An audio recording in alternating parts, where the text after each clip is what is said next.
Hey guys! We're here today to check out the latest from Warkings featuring the Lost Lord. The name of the song is Spartacus, but I thought very hard about this, and I feel like they're missing an opportunity here. I mean, if you want to talk about somebody, I mean, it's been done. Yeah. It's been done. TV shows, movies, it's been done. Why not Biggest Dickus? I think he's definitely a character that needs to be talked about more. Come on, he deserves at least a song. Yeah.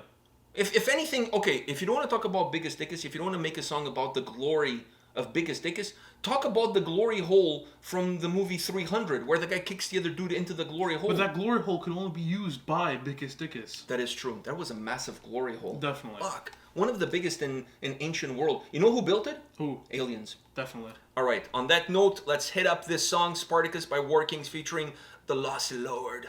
You ready? Yeah. Let's do it.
The only way this video could have been any better, this lyric video could have been any better, is if the Lost Lord was dressed like one of those gladiators. So maybe finally we would get the answer to his nipples. Pierced nipples, yeah. Yeah, yes or no. Thumbs up or thumbs down. I mean, I've talked to him, but I completely forgot about asking him that. So maybe next time we chat. You should ask Or maybe him. next time we're in Hamburg Just ask him directly. We'll pull a hockey player move. We'll raise his shirt over his head so he can't fight back. You know what I'm saying? Like in the hockey fights and whatever. And then we're like, and then we can glance at it and analyze it, and maybe we'll be disappointed. Maybe there's nothing there to see. I mean, it is what it is. I'm just saying. The other thing that I was thinking during the video is that why everybody always thinks that gladiators were like the superest, buffest guys. Yeah. I mean, I'm sure in Roman times there was no gyms. There was no good life fitness. You know what I'm saying? So probably gladiators were like the biggest, fattest fucks ever. Because all they did was fight, fuck, and eat. Well, they probably weren't even... It was FFE. Yeah, but they probably even weren't fat at all. They were probably like really skinny. Either that or they were super fat. There's no way they were because like after battle like they were like fucking eating like turkey and chicken and women and whatever the fuck they would eat. But anyways, and they would drink and whatever. So like, do you think like a gladiator would be like in the gym and like, Joe, can you spot me here? Can you spot me? Joe, spot me here, Joe. You know what I mean? I gotta get my cardio on. The next battle's in 2 days. Tomorrow I'm fighting Biggest Dickus. I need to get my cardio on. Like honestly, I don't think that ever happened. So then there's no point in even doing your cardio because you're already going to lose to Biggest Dickus. You can just run away from him. No, there's no running away from Biggest Dickus. Yeah, that's true. That's true. The guy has a wide reach. He does. He has a wide reach. That's true. But I'm just saying, like, the perceptions that we have of how things were in ancient times, I don't think any of them match reality. Yeah. Let's face the facts. You know, people back then, if you lived until you were 35, that's old. That's pretty old. That was pretty old. So I'm just saying, based on that alone, I don't think people were like the healthiest, you know. You know what I'm saying? Yeah, I don't think Spartacus was calorie counting. No, he didn't have an app on his phone. It's like, oh fuck, I'm over my limit today. Tomorrow, I have to kill that guy. I got to run a little bit extra on that treadmill. You know what I mean? I got to do a little bit. That treadmill. Yeah, well, back then prehistoric treadmill. Prehistoric treadmill. So, you know, tomorrow, instead of riding a horse into the Colosseum, I'm just gonna walk. I'm just gonna run it. Yeah, I'm gonna walk. I'm gonna walk there so I can burn some calories and work my legs. It's leg day tomorrow, so I'm gonna work my legs. Anyways, now that we got all of those shenanigans out of the way, what do you think about this? Is no Bella Ciao. Yeah, this was, which also the other one. I actually showed him the song, and he was laughing because he realized. I've never heard of the song before, so to me, like I was like, but it's a tune. That song is really good. Yeah, but I just didn't know. I was oblivion to Bella Ciao. Bella Ciao. So, but anyway, so no Bella Ciao here. But what do you got to say about this one? I really like this one. The thing is, the stuff going up to the die for Spartacus, like that. That part before is amazing. That part before, I actually like that more than the die for Spartacus one. I kind of wish they just didn't have that, and I wanted, because that part, the melody in his voice and everything. Oh, it was incredible. It was incredible. So it was just really weird to me that that's building up to the die for Spartacus, which, comparing both of them, I like the pre-chorus better than the chorus, than the actual chorus. I actually thought that at the end of the song, they ended the song with the pre-chorus, the chorus, and then Spartacus. They repeated the word Spartacus, right? I actually thought that they were going to repeat the pre-chorus twice.